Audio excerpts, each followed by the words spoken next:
UK and now I think it has gone astray. Don't get me wrong, it ain't all bad. I love the crazy fads, like England always buggering up. But you know we're gonna win the World Cup. I'm gonna start my own nation with myself and reservation. I'm gonna start my own nation with myself and reservation.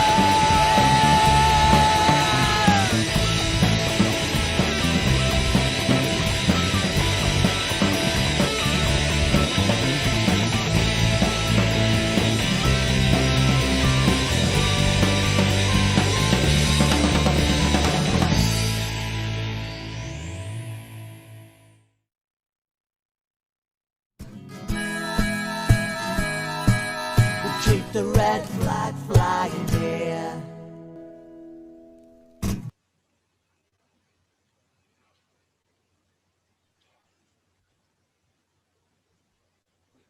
I'm on mute.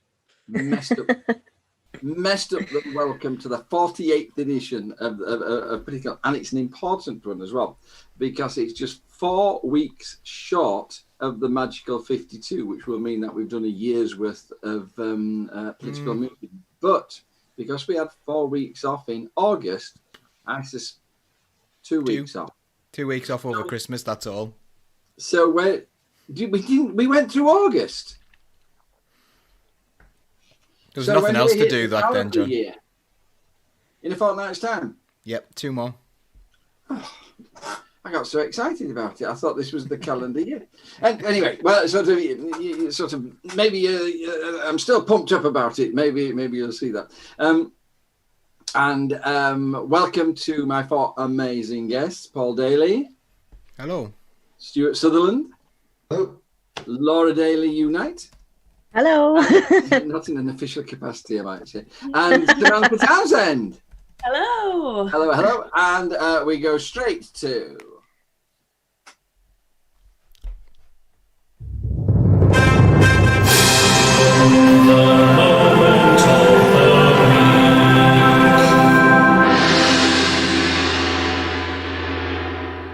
Hi Philip, hi Tim, hi Cherry Menthol, brilliant name. Hi Ruth Davison and everybody else who's joining us.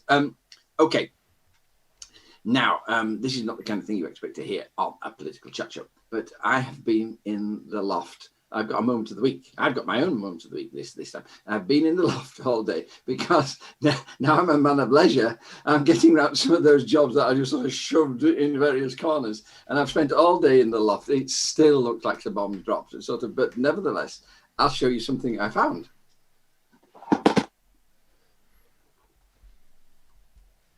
Tony Blair, the road to victory. It's a video of Tony Blair's. So now I am going to suggest to Laura that we post it to Phil Wilson so he can sit and cry while he watches it. Are you telling me he doesn't already have a signed copy? Is it a video? Is it a video? It's not a DVD, it's a video. So I think Phil's probably worried about the idea of DVDs, like usurping the VHS. No, that's He's probably got a bit of concern because, you know... Communist is DVDs. It'll have to be on yeah, things can only get better. Anyway, the fact of the matter is that here it is. It's probably going in the dustbin. If anybody wants it, just tell me and we'll find a way to get it to you. I don't know whether it works or not. I have no way of playing it, but you find these memories. And actually, to be fair to everybody, the victory in 1997 was one of the greatest moments in my Labour Party life. It was a wonderful thing. Right, there's my moment of the week. Let's go through Stuart. Moment of the week. Yeah, I was brought to my attention was some homophobia going on the internet, and what it was a nightclub slash bar on the Isle of Man that had come out with some pretty homophobic statement regarding the kind of kissing that they wanted going on in their club, their establishment, and the response was magnificent. You know, it was it was, the gold mine of memes that came out of it, and the absolute support for the LGBTQ community on the island and from, across the nation, standing up against this establishment. And I think, going by the public response, it's likely that this establishment will be shut by the end of the week. So that's my moment of the week. Brilliant. Thank you, Stuart. Paul, moment of the week. It's got to be the independent inquiry into the Conservative Party, whether they're Islamophobic, and it's been like, yeah, they are, basically, whether they don't like Muslim people and stuff. And it actually mentioned what Boris Johnson had said about how there were a 350% increase in hate crime attacks against Muslim women after he said the letterboxes comment and things. And it's like, and it's really interesting as well, because like the language around it, like Boris Johnson says, well, I was a journalist and I use language, but the important thing is intent. Now, was it intent when the Labour Party were accused of anti-Semitism? Not that I'm belittling that, but did anyone ask about intent then? Are they really saying that the Labour Party and Jeremy Corbyn intended to upset Jewish people? If that's the bar, Corbyn has sailed over that one. Although I think the real problem here is that Boris Johnson has, I think he hasn't cared about the consequences of what he said, rather than not thinking about the intent. I think he just says things for a populist outcome, and I think he was quite well aware that, it would have a bad reaction. Like, Corbyn never really said anything. It's all like, circumstantial evidence at best against Corbyn for anti-Semitism, personally, as a human being. So I think that actual evidence of Islamophobia by Boris Johnson needs to be highlighted and referenced. And obviously there's been a panorama documentary about this. Obviously there must be one in the works at least, and it's been all over the news for days and days on end. People have been on his doorstep shouting about it and things like that. I think not. That is the double standard that we see in the media. And they absolutely love it. They absolutely love the identity politics, because they are winning so much when they do identity politics. And I'm going to throw in, because I know no one else has got it, Tommy Robinson rocking up at the Board of Deputies demo, which they condemned. But, Tommy Robinson, who's visited Israel on diplomatic passes and things, it speaks volumes, really.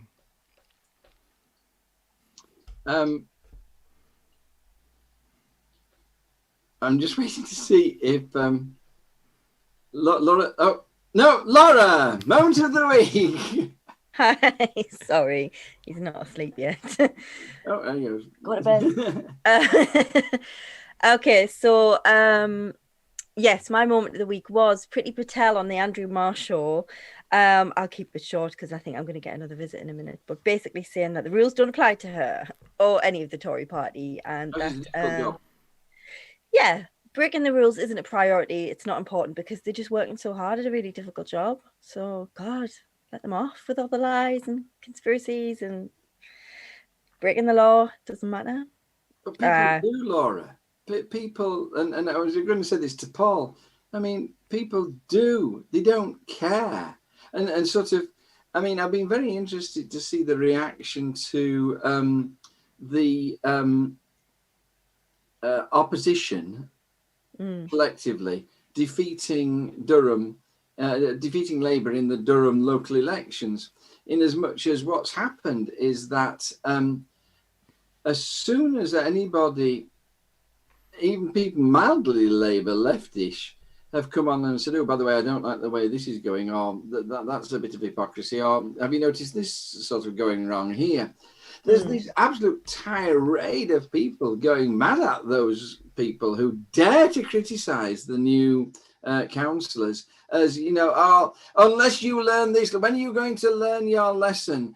Sort of, this is why you lost the election. Well, apparently, Labour is, and Paul's right, there's a double standard here. The Lib Dems and the Tories can shout whatever evil about Labour they want, But as soon as Labour people criticise, it's a sort of, there are much more important things. You're just nitpicking. And I still haven't got to the bottom of whether it's just gaslighting, whether it's just a trick. I don't know. Oh, I think the Tories that's their best, the thing they do best is gaslight people, and it's spreading. But yeah, that whole thing, like, if we ever needed any more proof that the Tories do believe themselves to be better than everybody else, then there it is. And you're right, John, the problem is, how do we get people to give a shit? How do we get people to take that on board and go, that's not okay? But at the minute, it's just people like us who pick it up and go, that's not all right. So it is really difficult, and it really annoyed us. So yeah, that was my moment of the week. This is a woman who was found.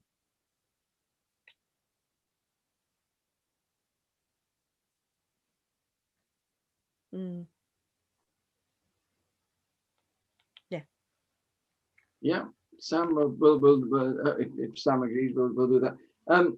Now I've lost track of what I was going. This is the woman, Laura, who was found guilty officially of colluding with illegally with a foreign power.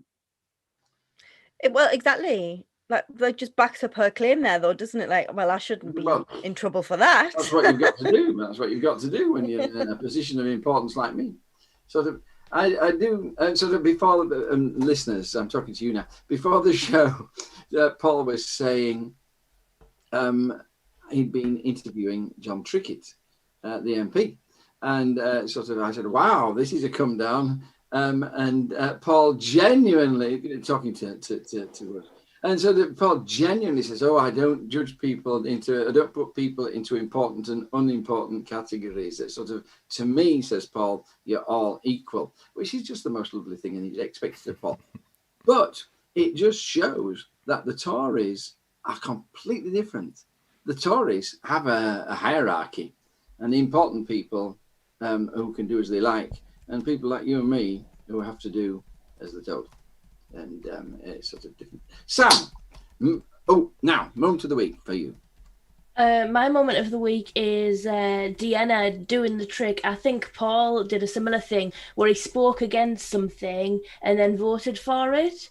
This is a tactic that's being used by the new Tories. You say something outrageous in the House of Commons that makes it look like you are rebelling against Tory policy that damages your area, so that you can clip it and put it on Facebook, but then you go and vote for it. So the thing is, she spoke against the refurbishment of Parliament, and she said she would rather spend the money on Sunnydale School, on a Toft Hill bypass, and on bringing back the A&E, but she's going to vote for refurbishing Parliament anyway, because she knows that she can rewrite what people think about her by making sure things are on Facebook, because people aren't going to look for a voting record.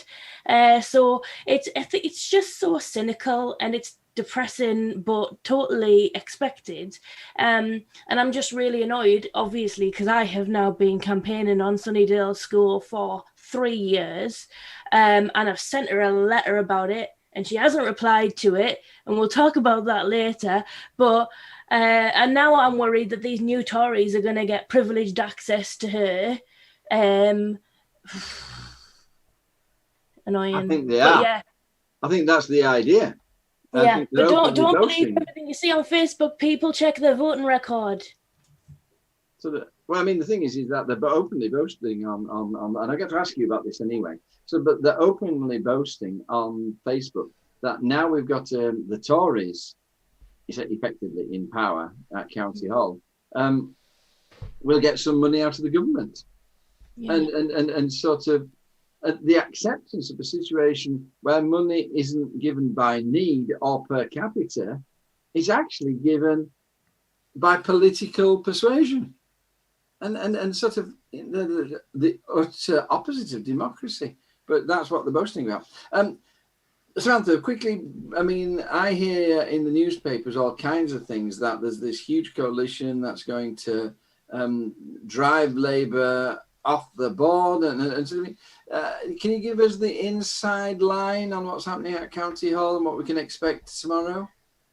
Yeah, I mean, all I can really tell you is what's in the papers, because I have collective responsibility. And no, there really isn't anything other than what's in the papers. Is that they've got the numbers. If they can work together across the Conservatives and the Lib Dems and several different independent groups that don't necessarily like to work together, they've got the ability to outvote the Labour group. So despite the Labour group being the biggest group in Durham County Council, they can make sure that we don't get any positions on any committees, that we don't form the cabinet, and that we don't get the leadership, which is fine, that's democracy.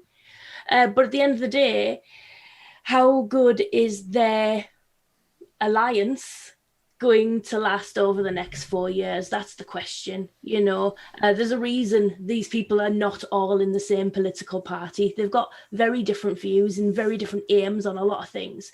So are we going to end up with this rainbow alliance, rainbow coalition, whatever you want to call it, at the top table, but then being unable to get any votes through on anything because everybody disagrees about everything? They're talking about reopening the DLI Museum, rotting concrete box. I mean, have you any word on that? I mean, I would ask the trustees of the DLI Museum first, which they don't seem to have done. I don't think the trustees of the DLI Museum want to go back to the rotting concrete box. I say that, else they'll sort of thousands of people will not flood in and swear at you on Facebook. Don't repeat that. That's my phrase. I mean, like you say, there's lots of things. And also, do they all agree on that?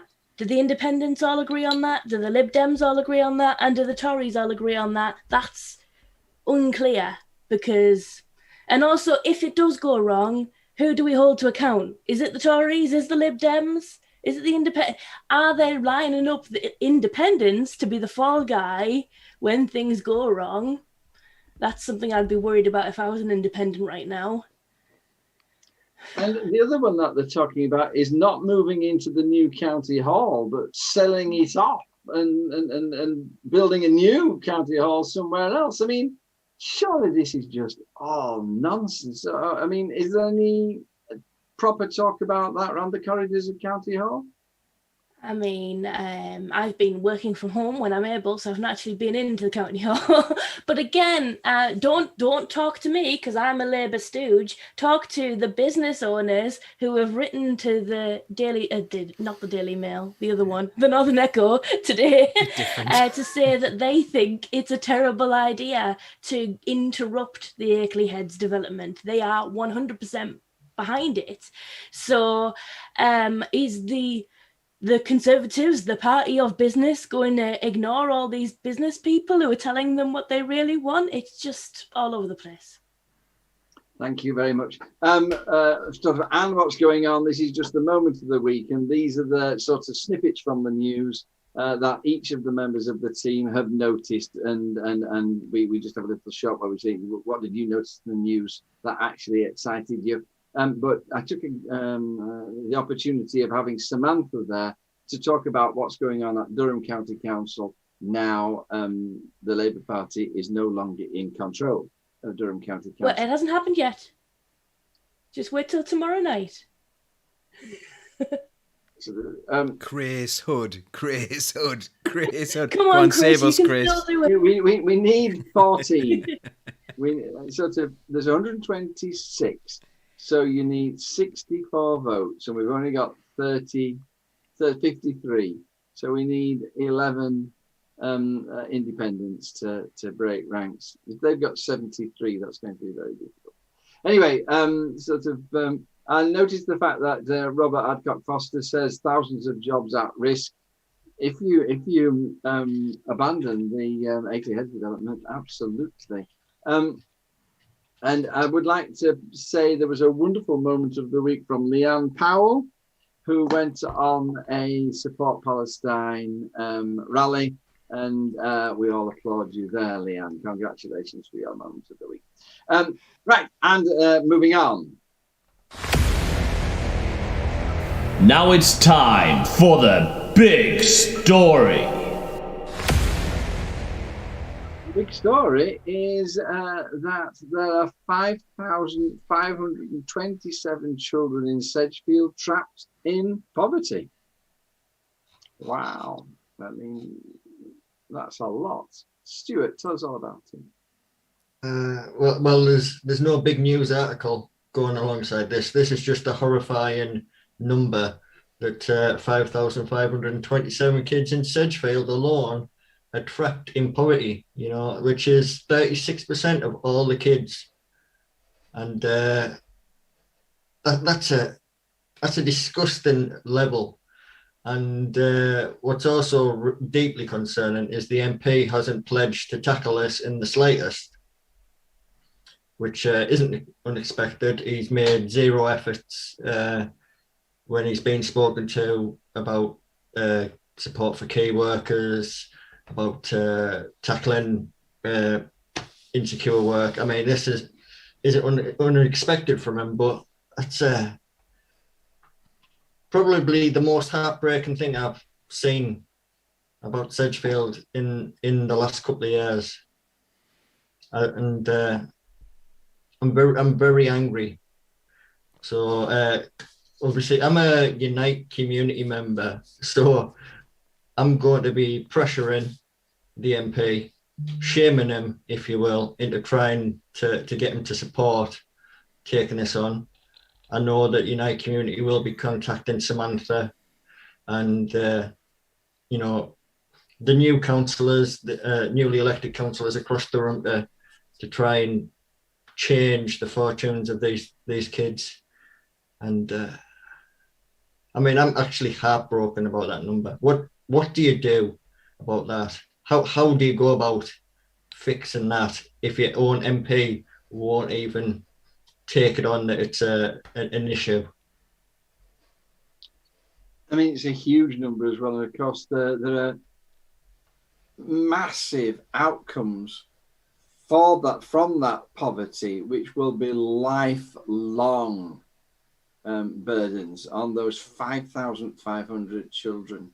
I mean, do you want to expand, Stuart, about the effects that this childhood poverty? I mean, it's not just that they don't have enough to eat now, is it? I mean, this poverty will track them through their entire lives. I mean, for our listeners, do you want to expand on that kind of idea? Absolutely. I mean, one of the most obvious ones is malnutrition, which, you know, can lead to very life-changing situations with health.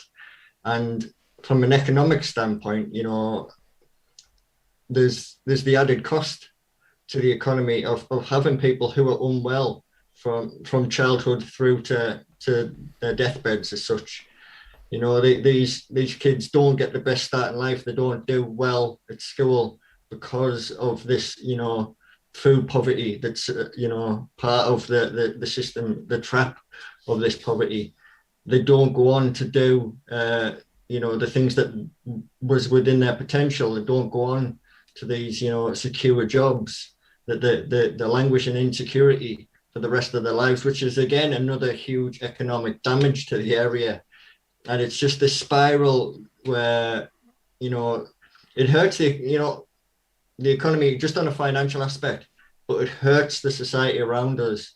You know, when you go down to the school, and you're looking at the kids going in the gates, and you think that for every 5 of those kids, 2 of them are there, you know, probably hungry, not getting enough to eat. Out of every 5, it's, you know, and it's got real challenges for the community. People are having to run food banks, which is, again, it shouldn't be the responsibility of just, you know, those people who have the time and the goodwill to help these people. This should be tackled by government through legislation to change this, and it's just not.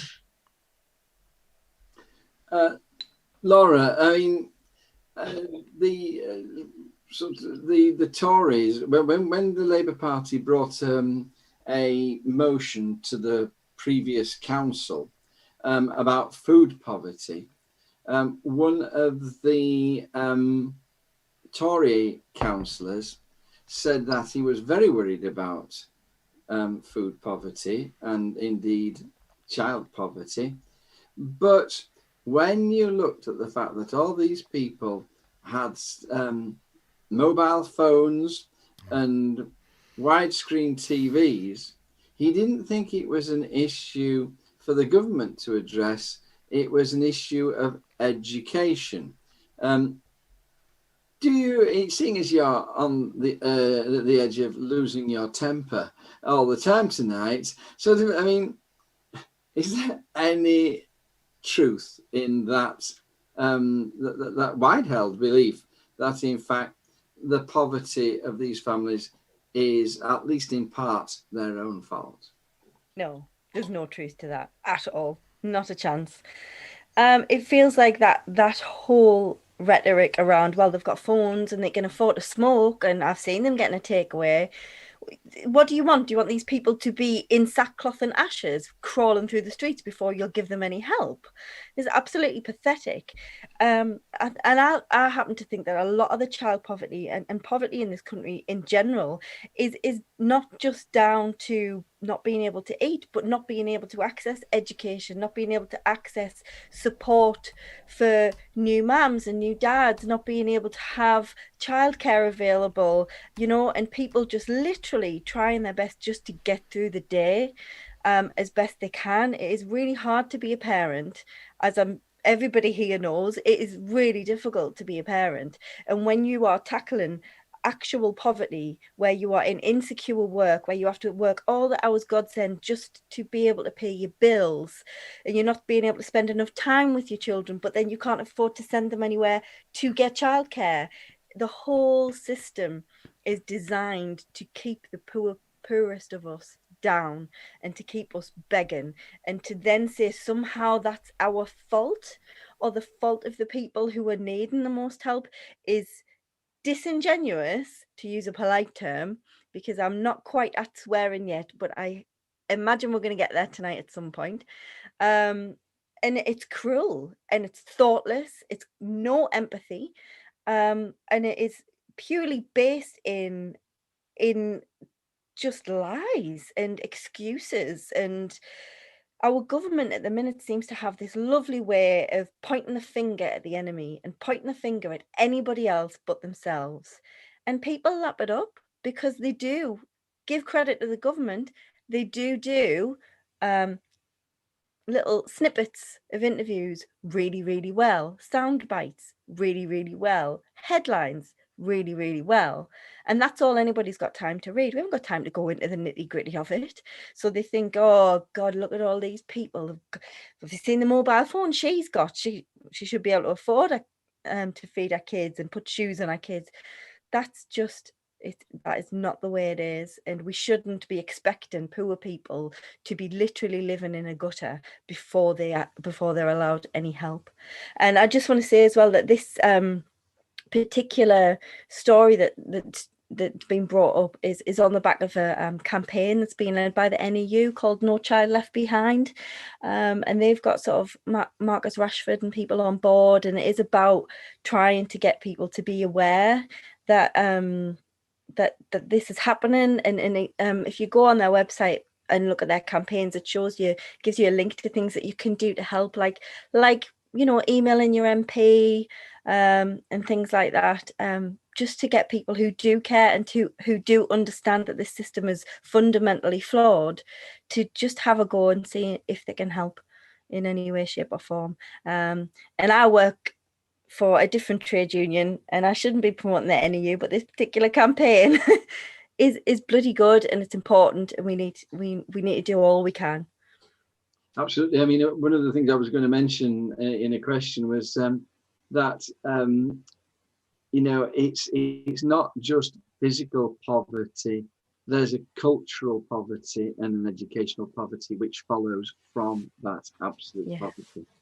And that's, I mean, as a former teacher myself, you can't underestimate the damage that cultural poverty does to your whole future. Basically, it's it just makes you look inadequate in situations where other people with a more wealthy upbringing, in fact, look confident and flat. So that interview, for instance, is one of the key things. Sam, what I think if I was a Tory, I would be saying is that Labour have been in charge of Durham for 102 years, sort of. So if there's child poverty, it's the fault of the Labour Council, and thank God we got rid of you, and the Tories can come in and put it right now.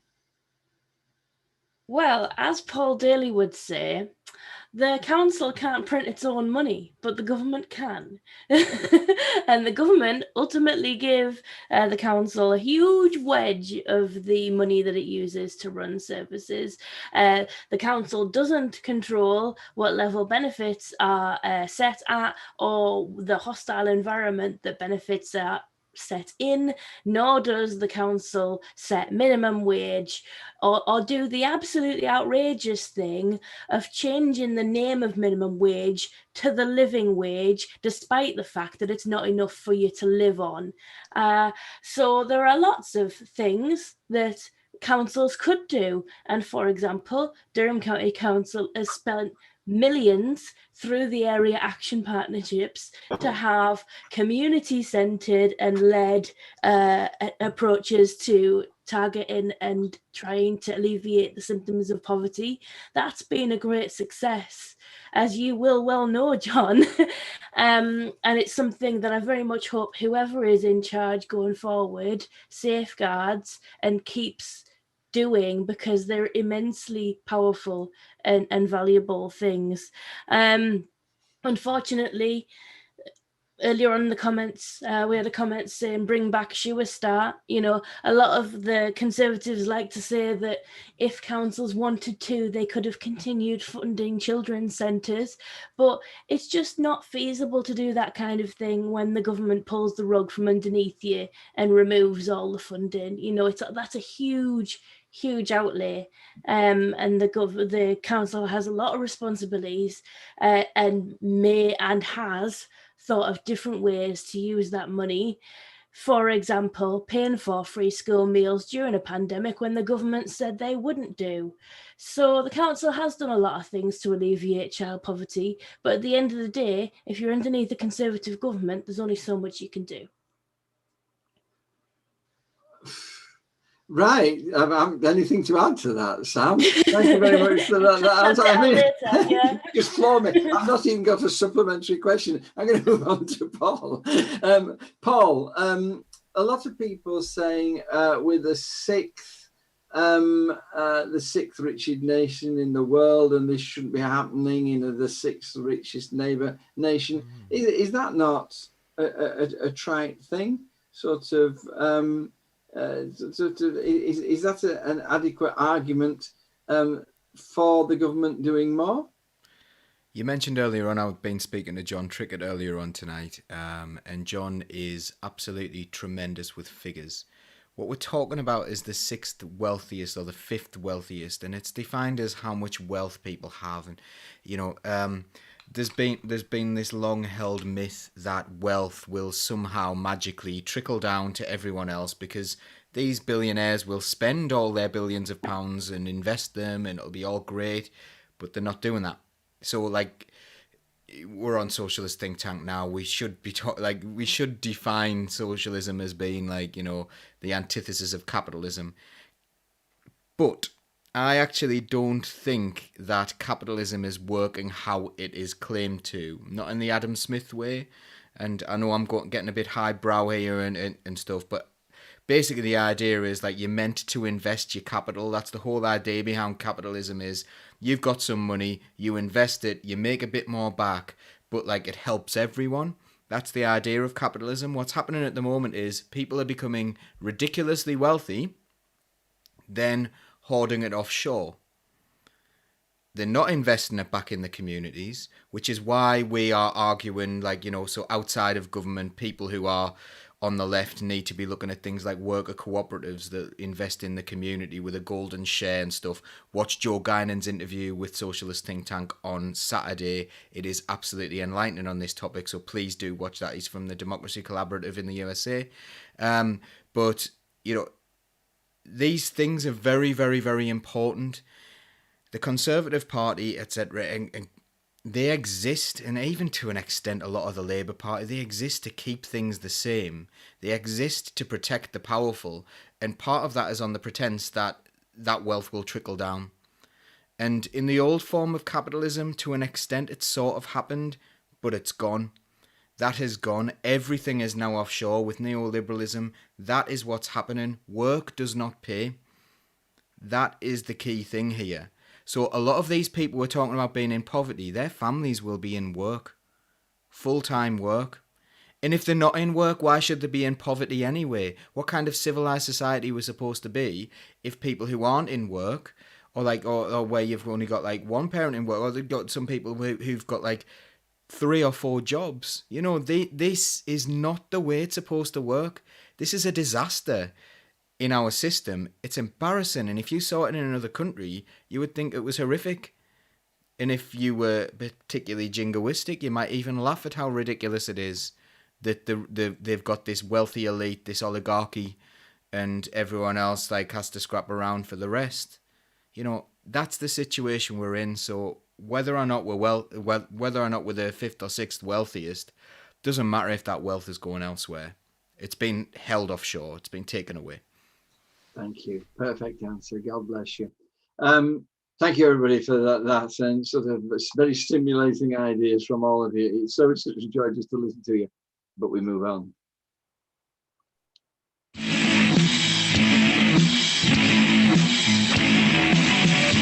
know the story like the back of my hand, 'cause I've heard it all before. Right, team, excuse me, listeners, I'm going to talk to the team. 7 minutes each topic. Okay. Samantha, education funding in County Durham. You've had something about this, about the fact that sort of they've given 7 billion or however many to education and not a penny to Durham. I mean, explain what you've been saying and all about it. So, almost a year ago, in July last year, the government announced a £1 billion school building project as part of the coronavirus recovery. That is to rebuild 50 schools across the country, and basically none of them are in County Durham. There are 2 in the northeast. What they've decided to do is focus on a specific type of post-war system building. There were lots of schools built in the post-war period that were essentially prefabs. Our school in Shildon is a type of post-war system building, but not the type that they are prioritising for the school building project. So I just think it's a lot of hot air about levelling up when you're not prioritising your most deprived areas for this kind of project. And that ties in with what you were saying about Dehenna. Yeah, because I sent an email, like as soon as I discovered this, it was the first thing I asked the director of children's services at the council. As soon as I got the chance to corner him in a virtual room, I asked him about this school building funding and when it was coming and, you know, how will we find out about it? And he said, oh yeah, it's being doled out and none of it's coming here. So as soon as I got that, I sent an email to Deanna saying what's going on, because last I heard from you, you were talking to Gavin Williamson and you were going to let us know how it's going. And she's obviously had a reply and it's not been the reply she wants. And she decided just not to tell me about it. So it's not very comforting when other parties are saying we are being grown-ups, we are working together, but they're not being grown-ups. They're excluding us from these really important discussions for party political advantage. Thank you. Paul, education funding? Education funding's really complicated. It's really disappointing when we've heard about this levelling up agenda. Oh, we're going to level people up, but like, you know, they're levelling us down, aren't they? They are actually getting the most deprived people and making their conditions worse whilst claiming that they are somehow levelling us up. So we do need greater investment in education, but we do need to also be very careful about this conversation, because I will always go back to academies here where you've got CEOs on fortunes, absolute fortunes. And then there's also the special education where just, if you don't mind, I'll really briefly run through this. It's probably a topic that needs a whole hour or something, or 10 hours. But what happens in special education is you get more money per child. So in a school like mine, they get £19,000 per child, okay, in order to fulfil their special educational needs. But they need an educational healthcare plan to do that. That needs to be a medical need. What they're doing in academies, as well as paying the CEOs massively, what they're doing is they're doing something called excluding low quality students, people who won't get them good results. Nothing to do with them being badly behaved or anything like that, or disruptive. They're excluding people who are going to get them poor results. Those people end up in pupil referral units. Pupil referral units, those children in pupil referral units, which are absolutely bursting at the seams with children, they either end up with us if they've got an educational healthcare plan, but if not, they go to the stage beyond us, which is privately arranged education, and some of them are £100,000 per child in the education system. Now, with all these people going into PRUs from the academy system, because they're excluding people who are poor quality students, they don't need an educational healthcare plan, which they would need to get into a school like mine, which is a special school with £19,000. So they go to the £100,000 private provision, and some of those people don't even show up. Some of those children don't even show up. It's a scandal. I've been wanting to write an article about it for ages, but I am very, very, very busy. But if anyone wants to come in and help me with that one, come in and help me, because the figures are absolutely excruciatingly terrifying. I've been seeing in the main news one of these special schools, £53,000, and they don't have teachers to teach the children. There was a big scandal about it. Stuart, what's the answer? And to the problems with education? Is it just more money? Vote for people who give a shit. I mean, because at the moment, if this is levelling up, we've been had. We've had an out. We're still getting out. Our kids are getting out. Our schools are getting out. Thank you. Lauren, I see, now we're talking about education, you put your glasses on so that you look particularly academic. Last comment from you on this. No, you're on mute. Oh my God, is that the first time I've done that on Political Unmuted? I'm so sorry. I guess it's a simple comment for me, and that is that the whole education system under the Tories has been absolutely decimated. We're all about, and we have been for some time, let's not kid ourselves, it's all about ticking boxes and getting high grades and getting on high up on tables and stuff. Teachers aren't allowed to teach the way they want to teach anymore. People aren't allowed to be creative and bring the best out of children. It's all about ticky boxes. I am unsurprised that the money goes to the rich schools and nowhere else. I am unsurprised that education has become a money-making tool that does, again, as we were talking about earlier on with child poverty, it does give people from poorer backgrounds less of an opportunity than everybody else, and it's absolutely disgusting, and we should be rioting about it. And I often think if we were in another country we would be. Our teachers have far too much work to do, far too much workload for too little money, and too much expectation on them to meet these silly standards, tick these silly pointless boxes while our kids suffer and starve. It's all a mess. Thank you. God bless you.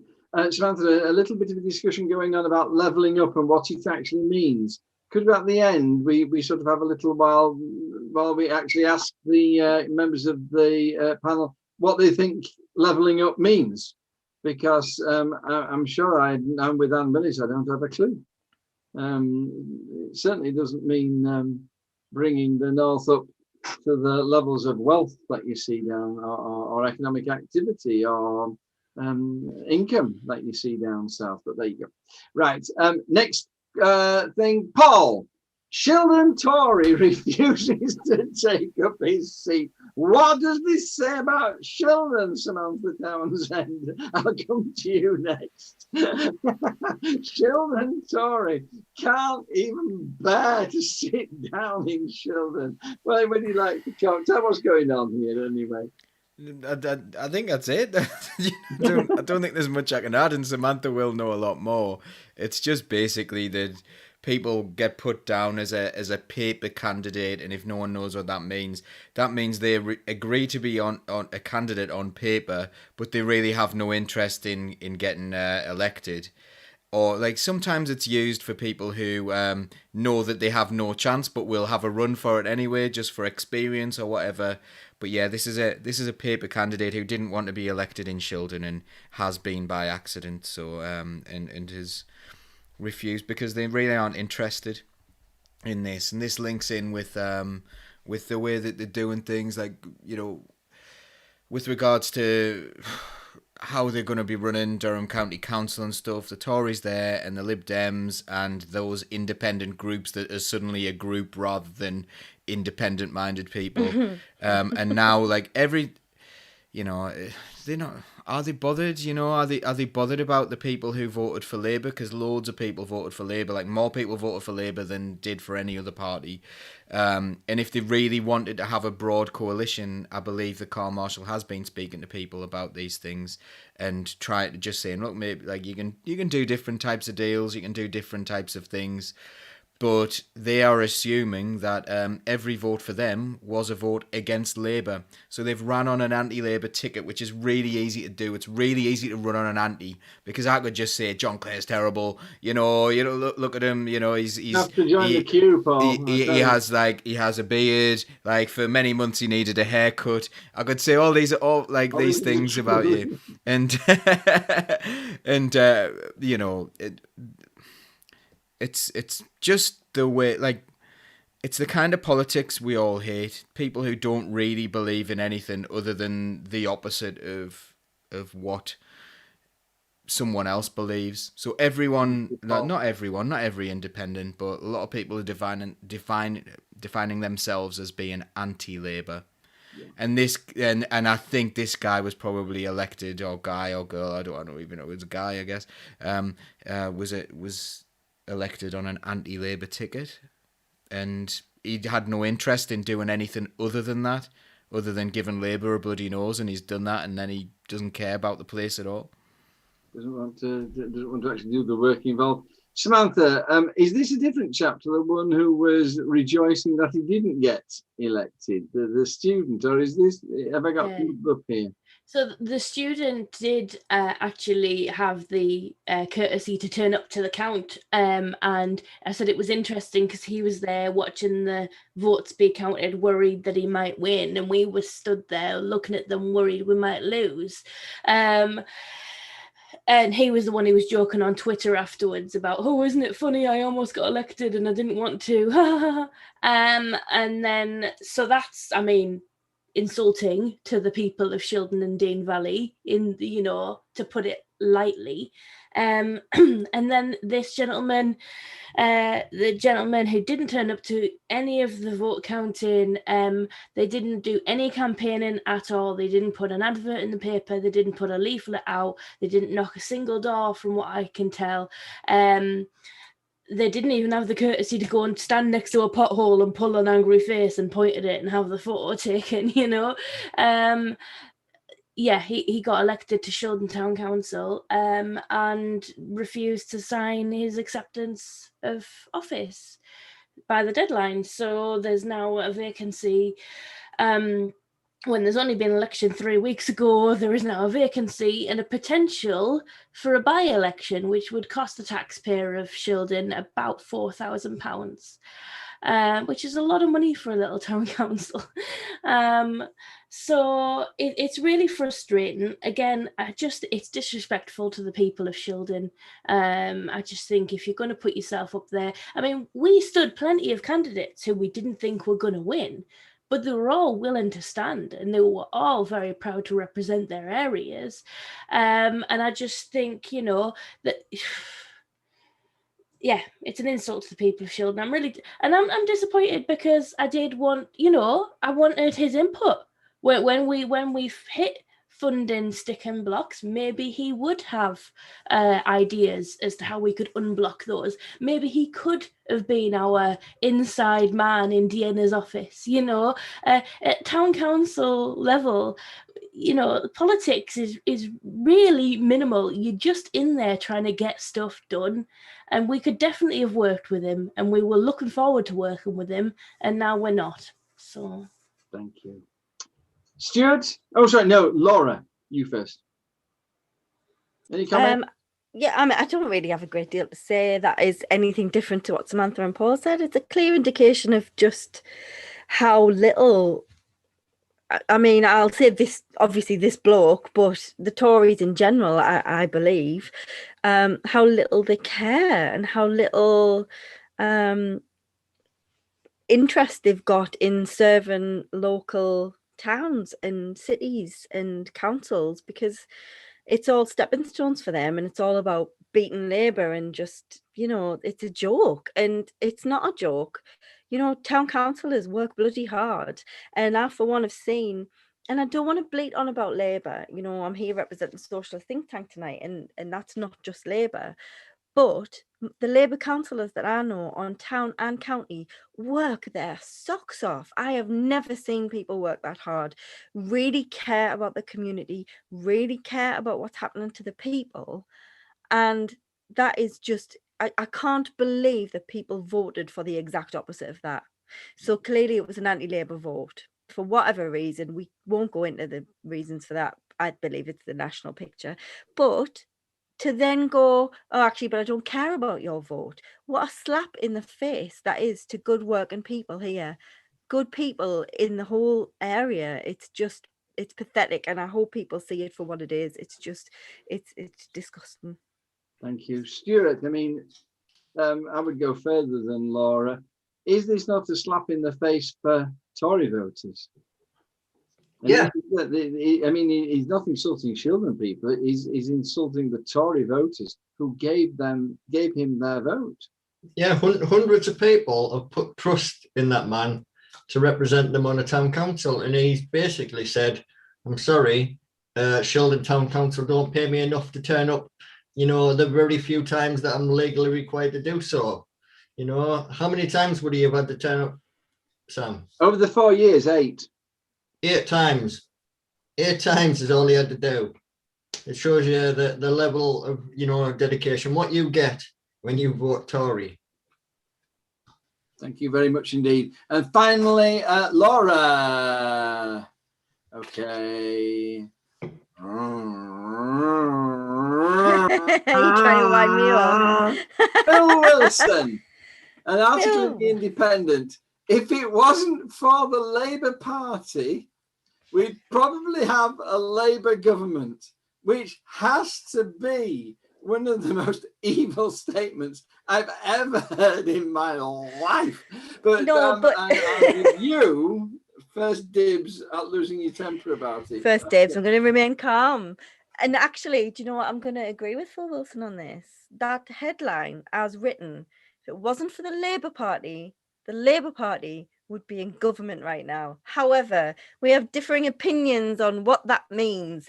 He believes that Jeremy Corbyn supporters are all evil and all live in this romanticised world. And do you know what? I'm going to pick some bits out of the article that he wrote. I kind of feel like somehow Phil Wilson's become kind of this weird arch enemy, but I really also need him to know that I don't care enough about him for that to be true.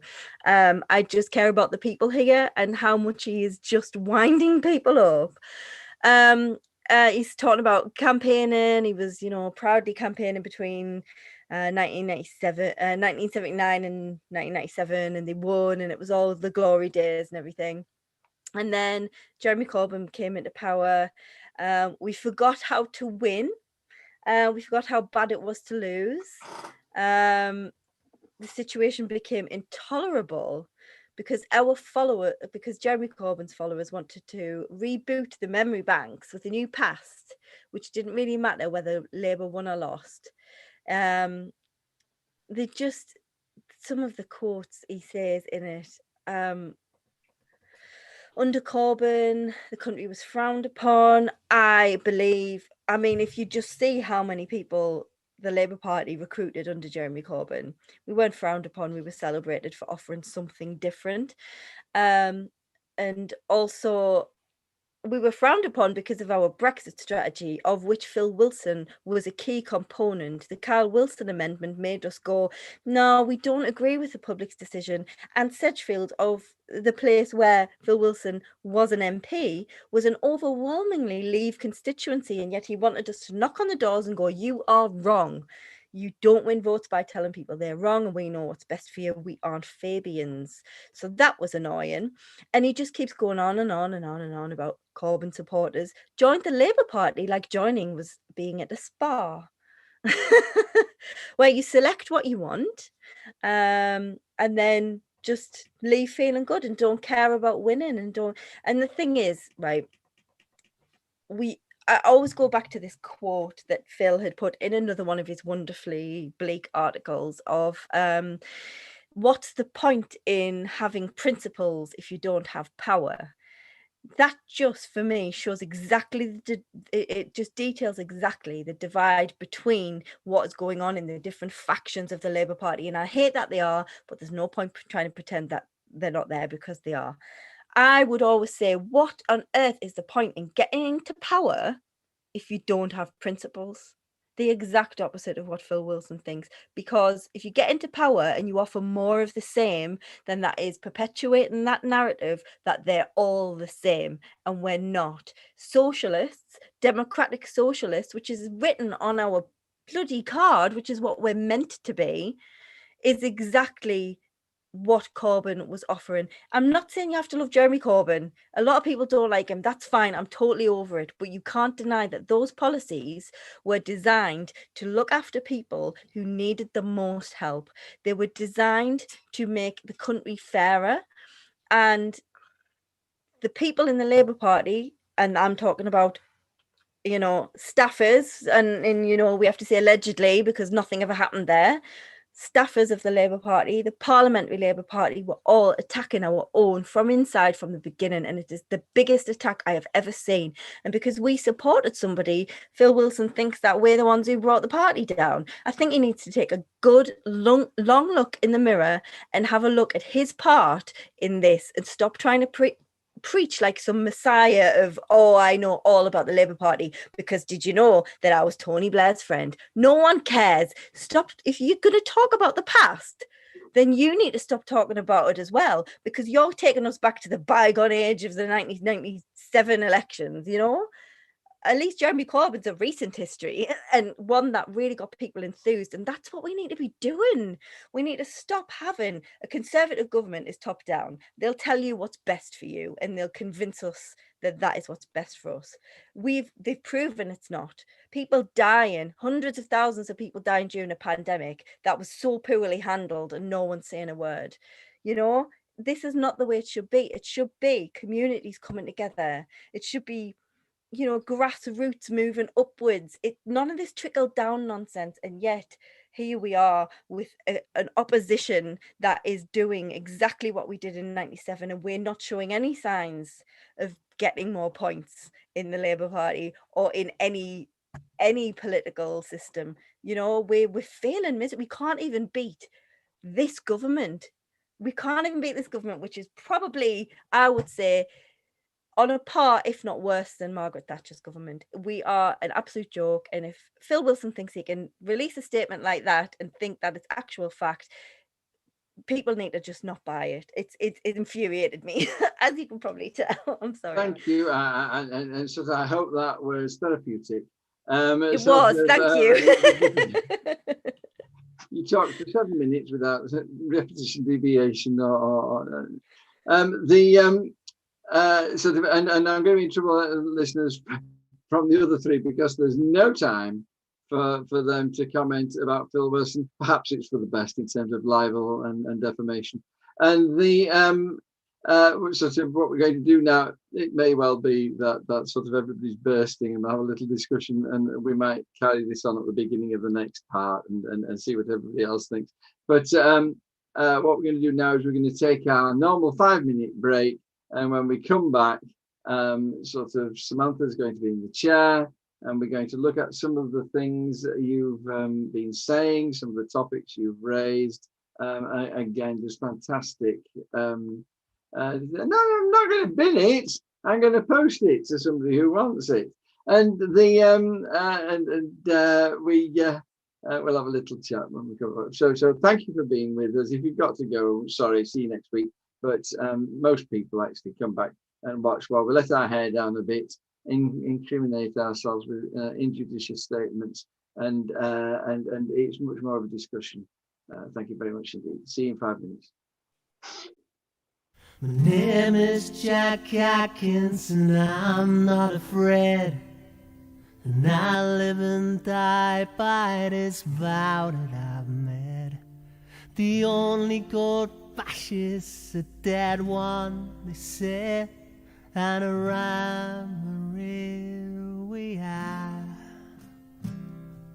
When I first left all them months ago, I told him I'd come not to kill but to cure.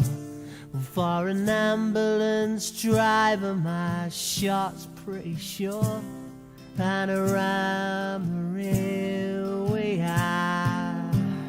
There'll be no pass around, no pass around, no pass around today. The fascists have come for our freedom, and we ain't gonna give it away. There'll be no pass around here today.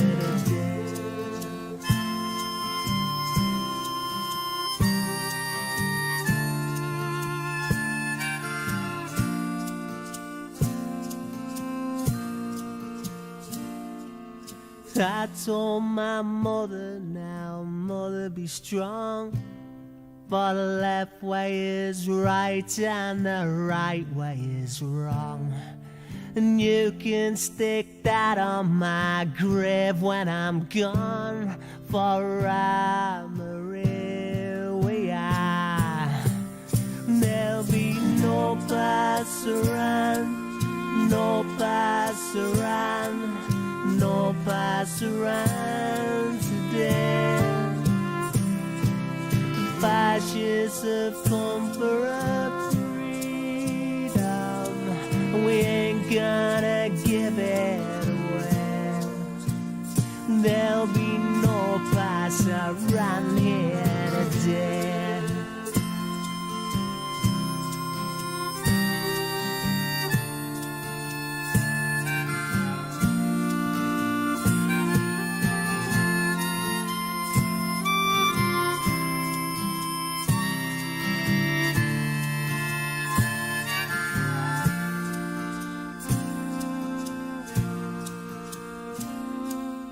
Cast may be cast, and the cast may be cast, but you armies of darkness, you best do your worst. 'Cause to win, yeah, well, you gotta get past us first, and around we are. There'll be no pass around, no pass around, no pass around today. The fascists have come for our freedom, and we ain't gonna give it away. There'll be no pass around here, no pass around, no pass around, no pass around today. No pass around, no pasaran, no pasaran today. No pasaran, no pasaran, no pasaran today. The fascists have come for our freedom, and we ain't gonna give it away. There'll be no pasaran here today.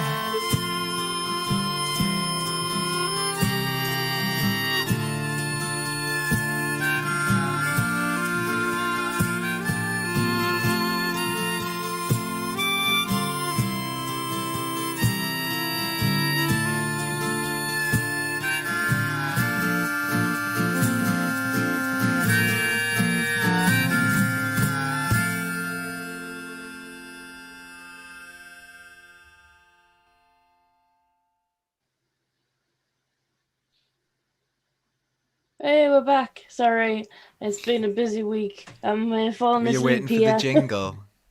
Oh, You're waiting for the jingle. And you says no snoring behind, so at least you weren't snoring if you were falling asleep.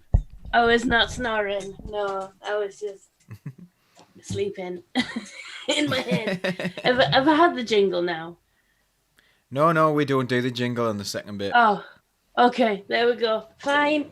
Great. Hello, everyone. Anne was asking about these. These are earbuds, not earrings. They help me listen to the show. Fancy. He's fancy. He's got red ones because he's a socialist. Oh dear. We got a good question from James, which I'll come back to. But we'll start with, what does leveling up mean? What does leveling up mean, John? Well, as I said, I just think it's a meaningless phrase that he invented. I mean, what you think it sounds as though it means is that the Tories are going to do something about the fact that the urban centres of the north have systematically, urban towns of places like Burnley and Rochdale and Lee and Derby and Darlington, they've been slowly falling behind the wealthy south, which has a very powerful and growing economy. And you think that they're going to do something about getting that economy going, giving preferential treatment to the north, giving them what they need to grow. And sort of one of the interesting things I've repeated a number of times is the fact that County Durham's economy has been growing, but its average disposable income has been falling. And so you think that they're going to do something about this. They're going to pump money into the area and we're going to be richer and better off. I'm sure that's what most people think it is. But actually, when it comes to it, they do damn all. And sort of they give money to the south all the time. And the money that they give to the north is usually money that they gave to the north before. They're just repackaging it. And then they don't give it. They say, well, we're reducing it, and the transport money being one of those things. And you just think, and it reminds, I mentioned this as well before, Samantha, it reminds me of that lovely film Mars Attacks, where the Martians keep coming, and we come in peace, we want to talk. And they sucker a whole load of people to turn up, and then they kill them all. And I do think that the Tories are just like the Martians. They come back, they come back, leveling up, and we all vote for them and think, that's marvelous. This is what we've been wanting for a long time. And then they just screw us over. So I leveling up. I think I know what it's meant to mean, but I think it's just an election trick. Can I answer what I think it is? I think this is a really quick one. So leveling up, when you level up in a computer game, everything improves for you, so you get like a boost in your stats.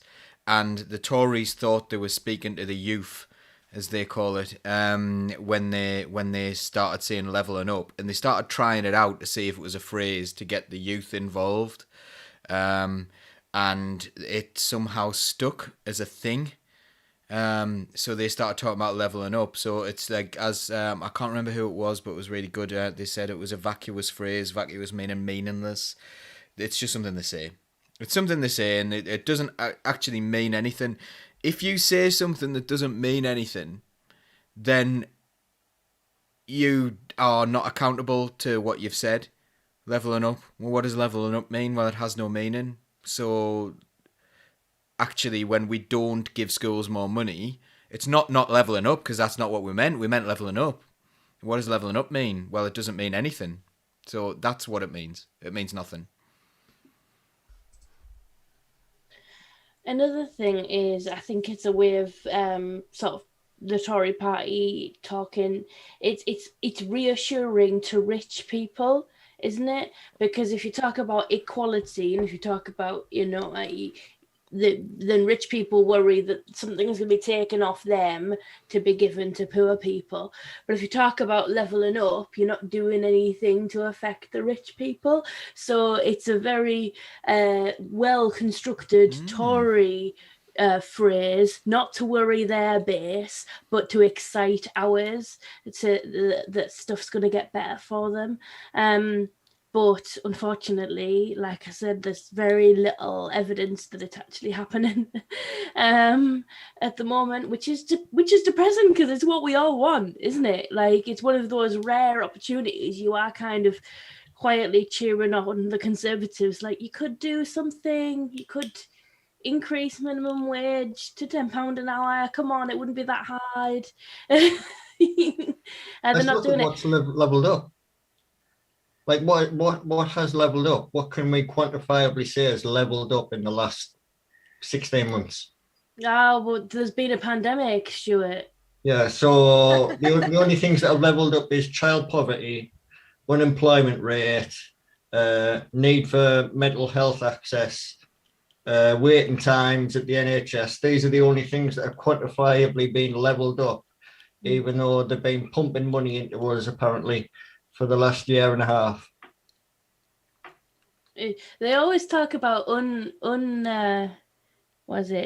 unparalleled levels of spending, the highest level of spending on X ever.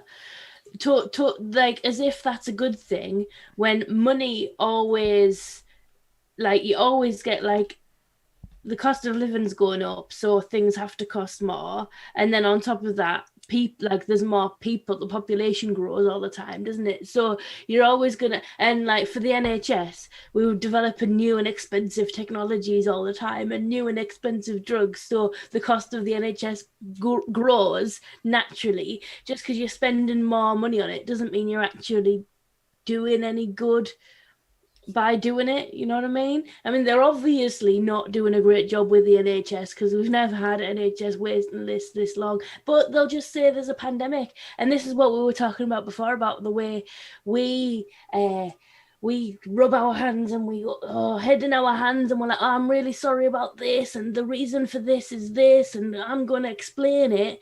And the government just go, well, you would attack me, you're a Labour Party member. That's it. That's the only argument. I think it's been Schrodinger's pandemic, though, hasn't it? It's like, oh God, yeah, the NHS is really bad. This is really struggling. This pandemic's really hard.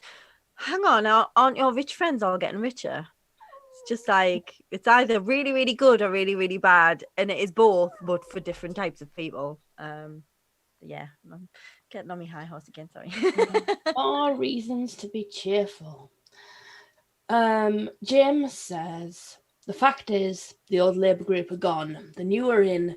Why are they being labelled as a continuation of the past?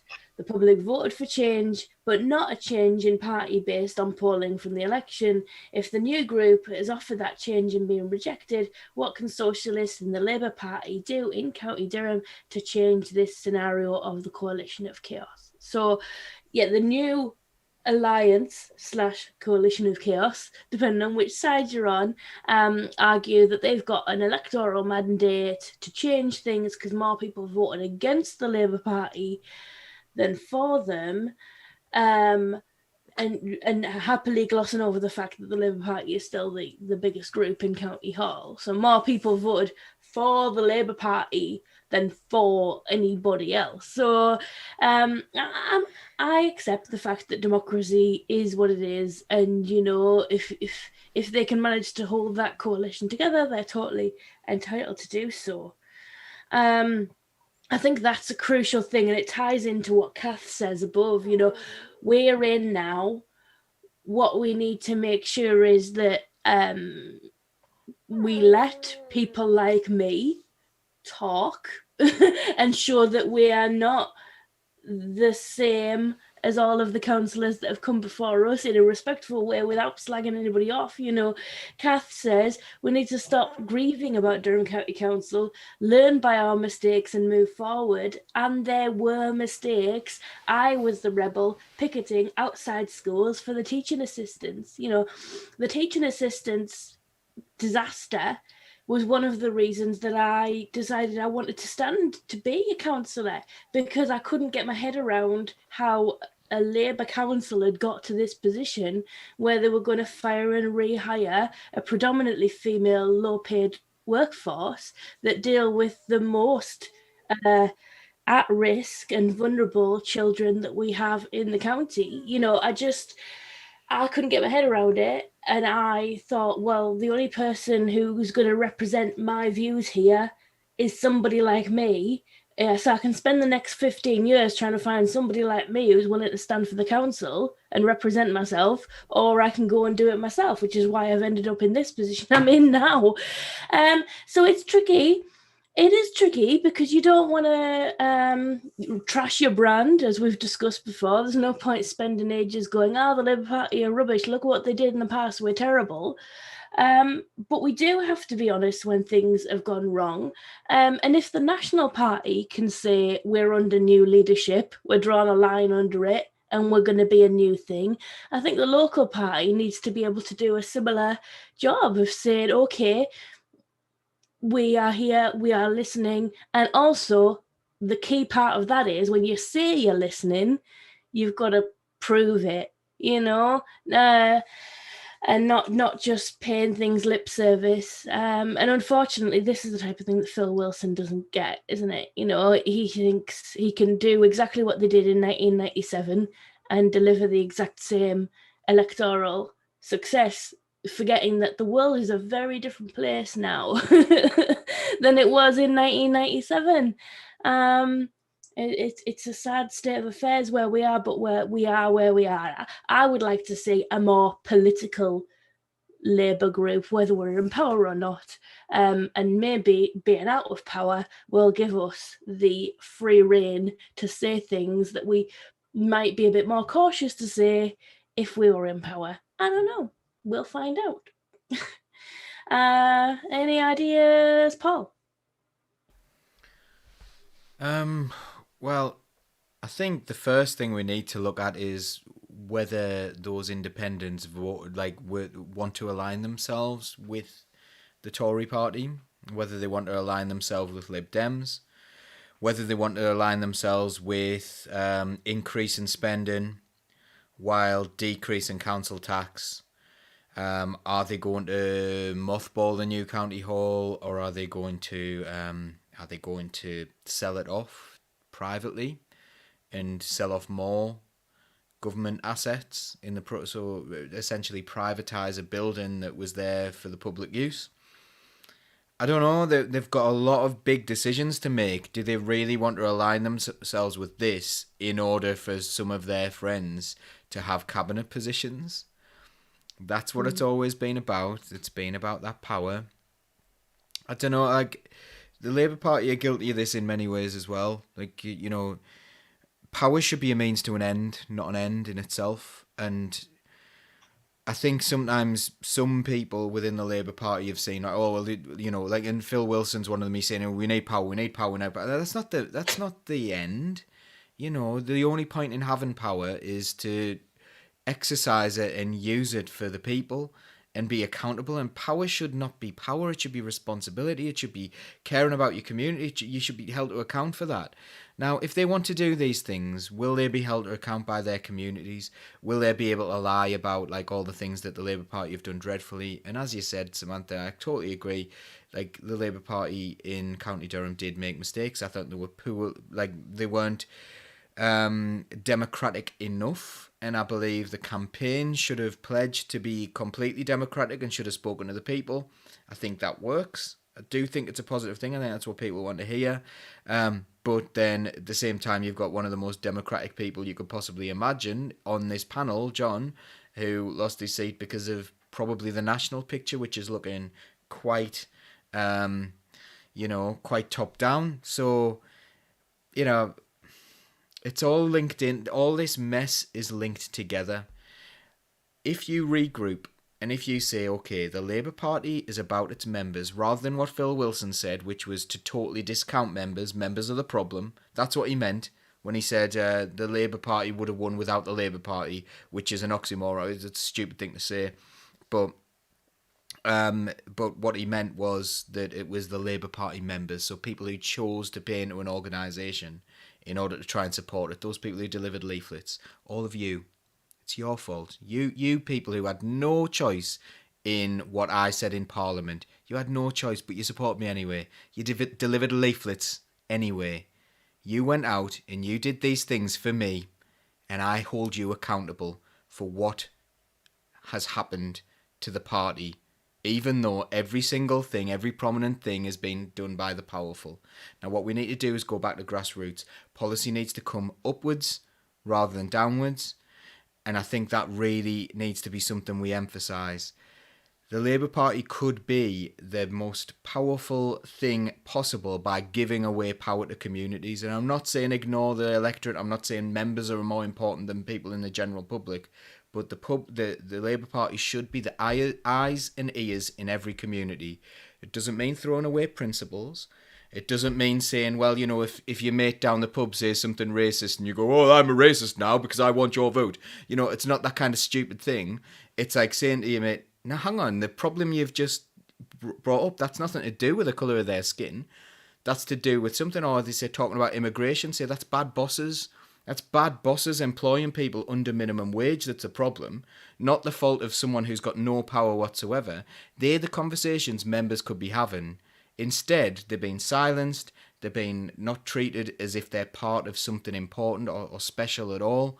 And, what a ridiculous attitude to have, like, that you somehow know what all the public think, when you've got this massive resource of people who can go out into the community and find out what they actually think, and then also be a bit of a voice, be the eyes and ears and a voice.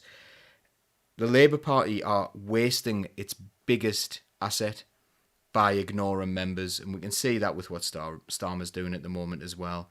Phil Wilson thinks members are absolutely pointless in the Labour Party. Tony Blair didn't. It's really interesting to see the evolution of like how people thought. So even I think Tony Blair would be seen as to the left when he originally became Labour leader. I think he would be to the left of where we are now, and he would also claim he would also be more democratic. Look at the people he had in his first shadow cabinet; they wouldn't get a look in now. I mean, imagine if that was in the manifesto. The Labour Party want to build a brand new children's centre in every community. Like, that sounds, actually outlandish, but it's what we did. And now those buildings are sat empty, barely used.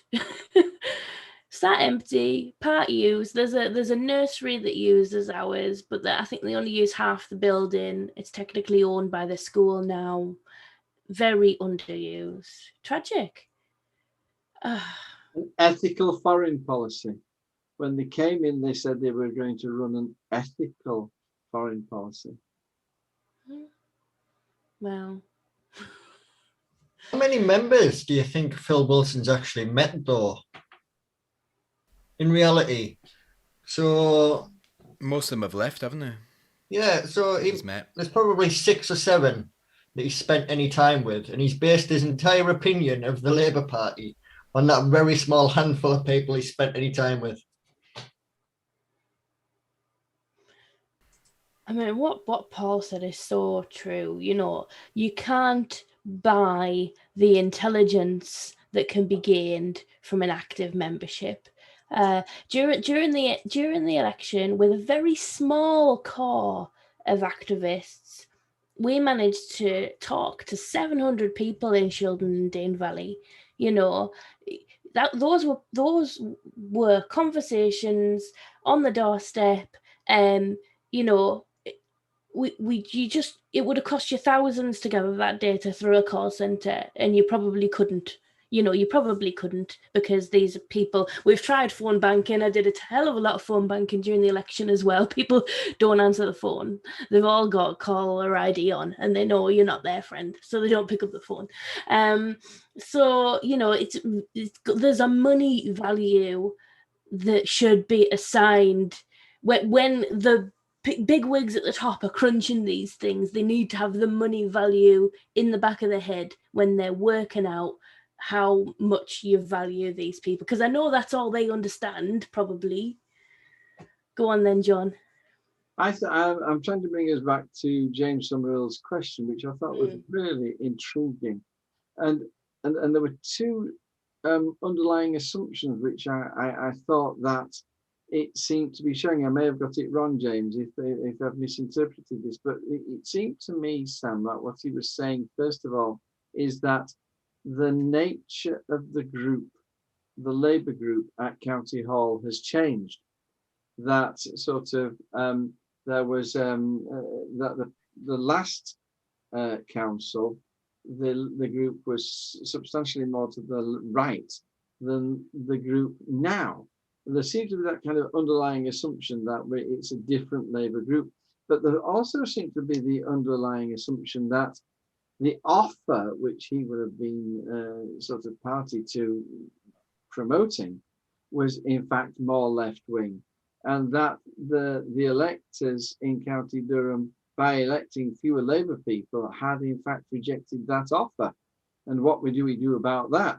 And so there were those 2 issues which I thought were just absolutely fascinating, and I would love to think about the answers to those 2 questions. The first one about the nature of the group, we will only find over time whether the group actually is more left-wing in its overall. There were lots of people who were very left-wing in the last Labour group.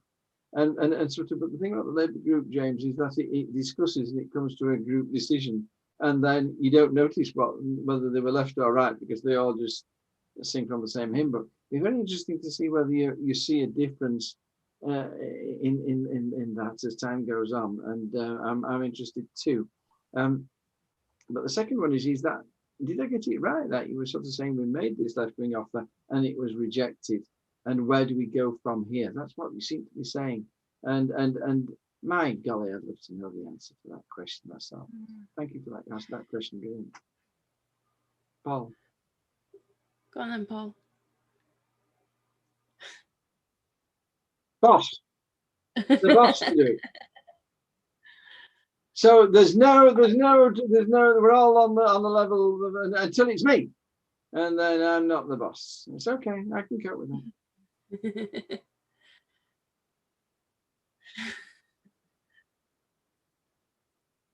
You just said that you was lying from the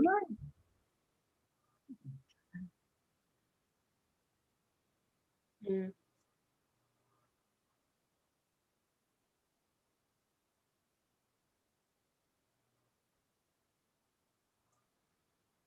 What I was saying is that we should stop talking in terms of left and right, because left and right is an awkward. It's just an ill-defined definition now. Most people talk about. Paul, you're saying that you're muted. I'm not anymore. I've unmuted now. Right. I've picked up on that. So sorry. So people now see left and right as being identity politics and not, which was something like I mentioned earlier on that maybe we should talk about. And I think people on the left are absolutely obsessed with identity politics because you know, we talk about it a lot, and we talk about we'll stand up for trans people, we'll stand up for we'll stand up for, you know, people of different, like, who've been racialized in different ways and so on. But the other thing we don't do on the left is we don't condemn forever. Now, there's this liberal agenda, I think, where people, like, you know, there's a Tory agenda and there's a liberal agenda. And liberal people are like, if you ever make a mistake on anything, if you ever get it slightly wrong on trans issues, or if you ever get it slightly wrong on race issues, then that's you. You're in the you can't do this anymore unless it's us, of course, and we can say whatever we want and we're always right. And then the Tories have the same attitude, and they have this battle on Twitter, and people are like, that's what the left is. The left is about economics. The left is about equality, and of course we stand up for those people. But if your nana says something that sounds like a little bit outdated racism, we're not going to cancel her. You know, and this is why, like, left and right is now really, really unhelpful. At the moment, what I want to see in the Labour group is more democracy, and we're certainly not going to see this from people outside the Labour Party. The Labour Party has the greatest potential for proper democratic decisions, where they're going to their communities and saying, well, actually, people in my community really care about this, so we're gonna try and deal with it. We've got a real potential to do that in the Labour Party because you've got mass membership. If those people are listened to, if those people are feeding into councillors, and you know, and a councillor's elected in their own right and stuff, but they should be listening to members and saying, right, okay, this is what our members think, so I'll represent them to an extent, not like, you know, you don't have to 100%, and you don't have to consult them on every little thing, but you should have the ability to go and say, right, I'm going to go and say this at Labour Group. You know, has anyone got any questions? Does anyone think I've got this wrong? And you can learn from one another. So the Labour Party has the greatest potential for democracy going out of everything that is available at the moment, and we aren't utilising it within the Labour Party. That's a problem.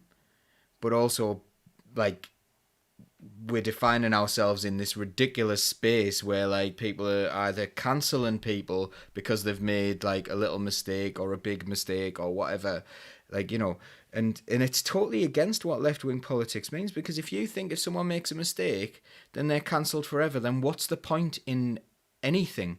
What is the point in campaigning against racism if you don't think you can change some racist people's minds, or people who are saying racist things' minds, because I don't define people as being a racist forever?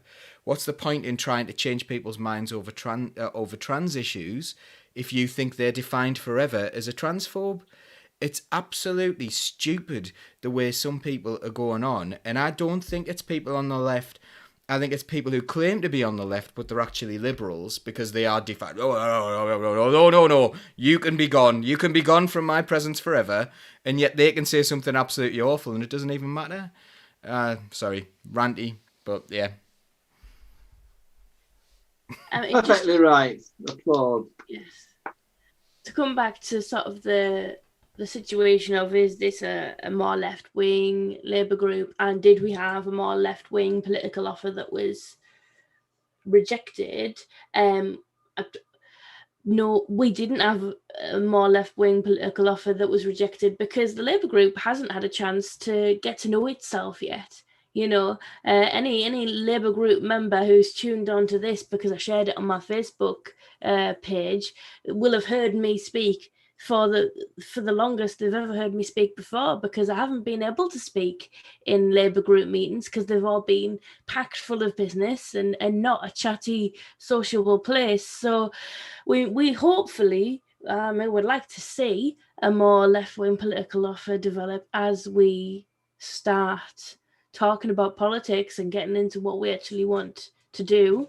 But at the moment, what we were offering was the stability of the continuation of the people who've been working on these big projects like Akeley Heads for however many years. And obviously they think they can just pick all of that stuff up and either run with it or chuck it in the bin or whatever they want to do. I don't know what they want to do with it all. Chris Hudson, it's a good show, everyone. Well, you know what you can do for me tomorrow, Chris. You don't have to vote for the Labour group. All you have to do is sit on your hands. Anybody else got anything they want to say? Laura, I noticed that Penny has become the Nigel of Political Unmuted. Sort The of, Nigel? well, What's the I used to Nigel? watch Gardener's World with Monty Don, and what everybody was waiting for was an appearance by Nigel the dog. There was national mourning when Nigel died. She's just so much more interesting than I am. That's the thing. Penny has become the same. Oh, Penny's here. Wow, that's it. Yeah, she always turns up at this time of night. She wants hugs and she wants to go to bed. Don't you, Baba? Yeah. Anne wants to know what John declares secret of his youthful looks, because for being a county councillor and going through all of the stuff that you've gone through, you should look older than you are, she says. She was saying if I'd been around for 100 years. And sort of, obviously, I've only been around for 8. And look what he's done to me, Anne. Look what he's done to me. Can I just say, Mark Lunley, you've been on fire tonight. I can't find any of some of your comments were spot on tonight, Mark Lunley. Thank you very much for making those. And I didn't get a chance to make a fuss about them. The thing moved on too quickly. Mark said, why is no one's moment of the week the Starmer rap? What? Oh my God, I hope that's true. I hope it's true. Go on See, then, I Paul. can't What find is the the article. story? I can't find the article, but I have seen screenshots of it, and apparently Starmer was convinced not to do a rap, not to do a rapping song because Go on the bed. because it's probably too linked to criminality. No. Because he was dead keen on doing it. I don't know if it's a spoof article, but it seems to be from the Independent, but I can't find it. Okay. But the screenshots I've seen suggest that he was dead keen on the idea of doing a rapping song, but then instead, like his activists. His aides decided that actually if he did a rapping song then he would be seen as being too in favour of criminality. There's the other one this week as well that came out again. I can't find this one where he got really where he apparently got really angry and said that if you were my child, and again it's alleged because I haven't seen the actual article itself, he was angry at some youths in that place that they're going to shut down that park in London. And he said, if you were my child, I would fill your stomach with salt until you burst. Apparently there's a video kicking about again. I don't know whether someone's on a smear campaign against him here, because these are quite, like, nasty things. But we've seen a bit of anger in him and stuff. And, yeah, he was called a clean apparently shirt. the rap thing is a spoof. Tim's managed to find us a link. Go ahead. No. Tim's linked us to a Joe song. Oh no! Oh, yeah, that's that's it. different. The spoof song, like the Baloo one. There's also like the Ian Duncan Smiths where he does Stormzy,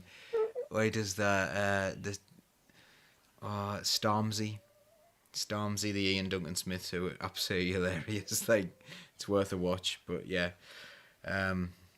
I also saw a thing on the news about Starmer this week, which I thought was telling. And it was a photograph of Corbyn at a Palestine rally. And it said Starmer wasn't there. Starmer was off working with a focus group on how he could improve his image and make himself more electable. And if that is true, then it just sums up everything we feel about what's important. And it goes right back to that power versus principle. And what the article said, it says, whether you like it or not, Corbyn is still the de facto leader of the Labour Party. That's the We'll membership. go back to some of the comments. Tim says right at the top of the show, the bunny said you've been in your loft. Tim says John's had time to go in his loft. It's only taken 10 years. It has, Tim. Sort of, honestly, you've no idea what crap I'm pulling out of that loft, where it's sort of basically, because I say that being a counsellor, you get. So I'm sure there are people who can be a counsellor and sit on their arse and do nothing, as we saw in Aycliffe North Ward. You can do that, but if you're going to do it properly, and I've noticed that Sam's been creeping around her ward, looking for, if you do your job properly, it's a 365 job, and it's exhausting. And yet there's all these things where you just take it and you think, what am I going to do with this? I haven't got time to go upstairs in the loft. And that's how I'm going in, I'm finding all this stuff that, and it all needs sorting out. I've never stopped since I was 99. Do you not think that, like, just means that really people are expecting too much of the councillors in many ways? So the councillors are elected to vote on things that will improve people's lives, not to do litter picks. They're not there to solve the problems of the people. They're there to help people who the system has failed, and then change the system in turn.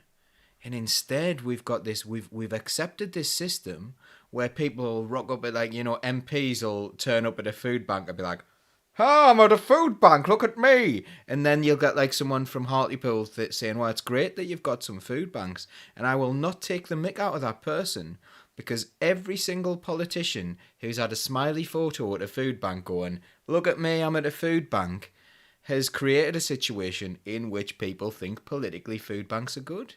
Food banks are not good politically. They're awful politically. They have wonderful people who work within them to do these things, but that should not be a thing. That shouldn't be a voluntary thing to feed people. People should have enough money to feed themselves. And it's the same with, like, litter picks.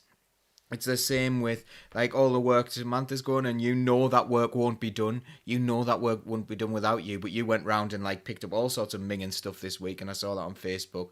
We're like, and fair play to you for doing that, because that wouldn't be done anyway. But there's got to be a political point coming out of that, because we're saying, well, you've got to do this thing, and yet someone else should be doing it. Whether that's like politically, we need to make sure people aren't fly tipping by making sure that they have access to a tip or like some sort of services, but that costs money, and that costs money from central government that's been nicked from us. And and I'm not saying that people should be fly tipping. That's a really silly thing to say. But if it was easy not to fly tip, if it was easier not to fly tip than to fly tip, then it wouldn't happen.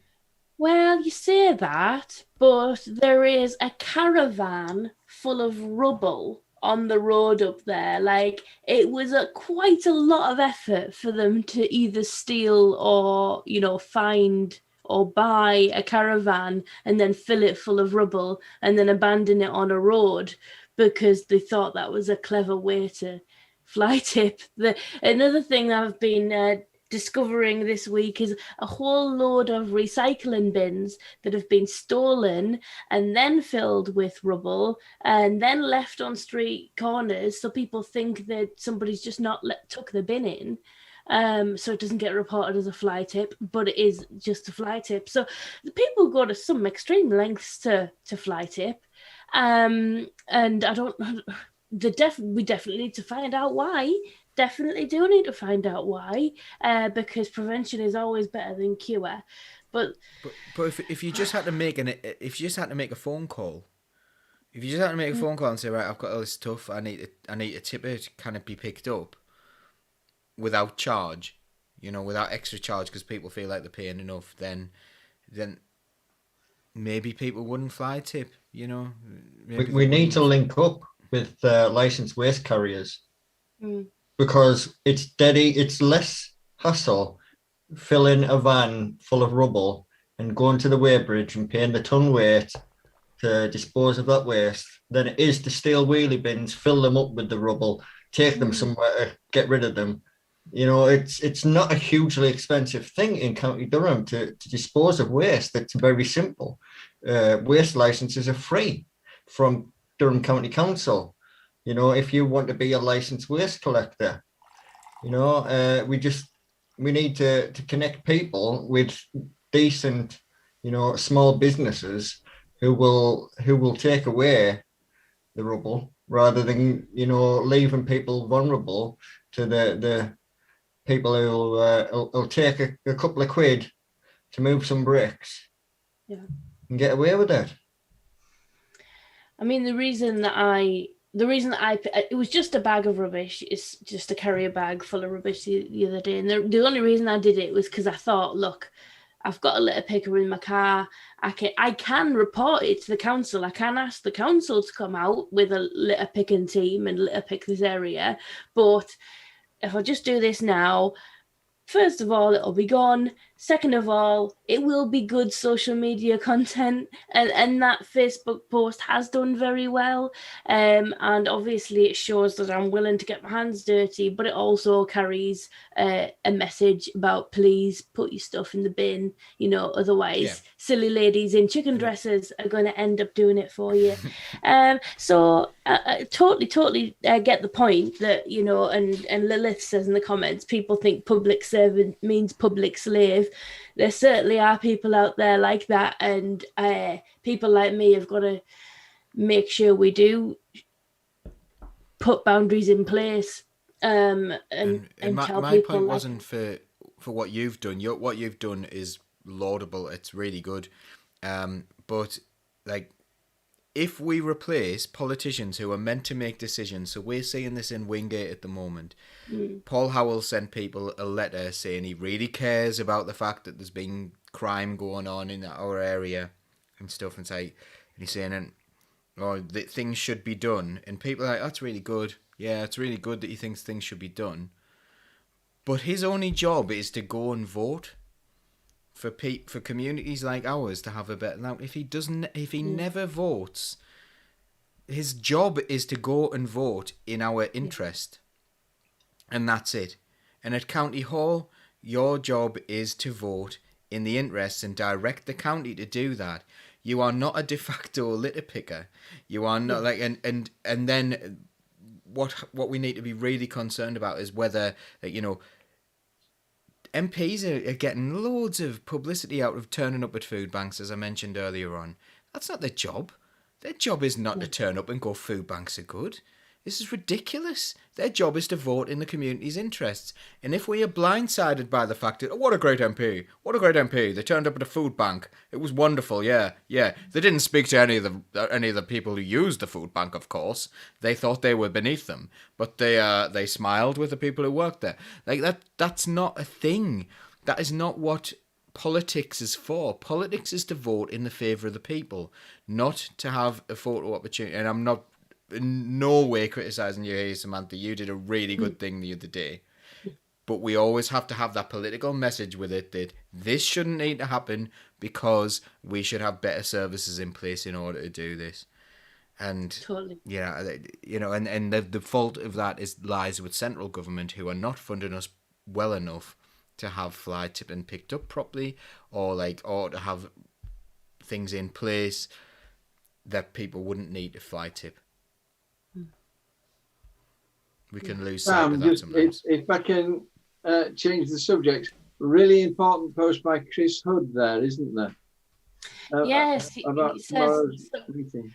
we're obviously, I'm still not going to County Hall tomorrow because while the government has made it illegal for councils to have virtual council meetings, they've also said that there has to be obviously social distancing in place.